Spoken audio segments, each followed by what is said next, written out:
జగన్ రాయి దాడి తర్వాత ఇక ప్రచారం ఒక 2-3 రోజులు రెస్ట్ తీసుకుంటారంటే లేదు, ఒకరోజు మాత్రమే బ్రేక్ అయింది.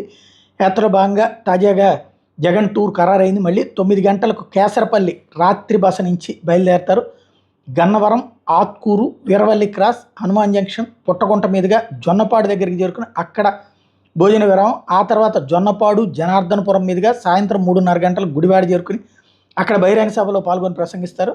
సభ తర్వాత హనుమాన్ జంక్షన్ జాతీయ రహదారి గుండుగోలను మీదుగా నారాయణపురంలో రాత్రి బస శిబిరానికి చేరుకుంటారు.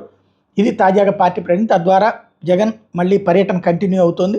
కాకపోతే అక్కడ గుడివాడలో రోడ్లు ఏమైనా జగన్ వచ్చాడని ఏమన్నా వేస్తారో చూడాలి. ఎందుకంటే అక్కడ రోడ్లు అయితే చాలా దారుణంగా ఉన్నాయి. ఒకటి ఆ ఫ్లైఓవర్ కడుతూ ఉండడం, దాని ఇంపాక్ట్. ఊళ్ళో ఉన్నటువంటి రోడ్లు దారుణంగా ఉన్నాయి, హనుమాన్ జంక్షన్ నుంచి వచ్చేటువంటి రోడ్లు. మరి ఇప్పుడు జగన్ వస్తున్నటువంటి పుణ్యం అని ఏమన్నా వేసారా? ఎందుకంటే ఇదివరకు అయితే హెలికాప్టర్ దిగేవాడు కాబట్టి తెలియదు. ఇప్పుడు రోడ్డు బస్సులో వస్తున్నారు కాబట్టి ఇప్పుడు ఏమన్నా వేశారా అన్నటువంటిది చూడాల్సి ఉంది.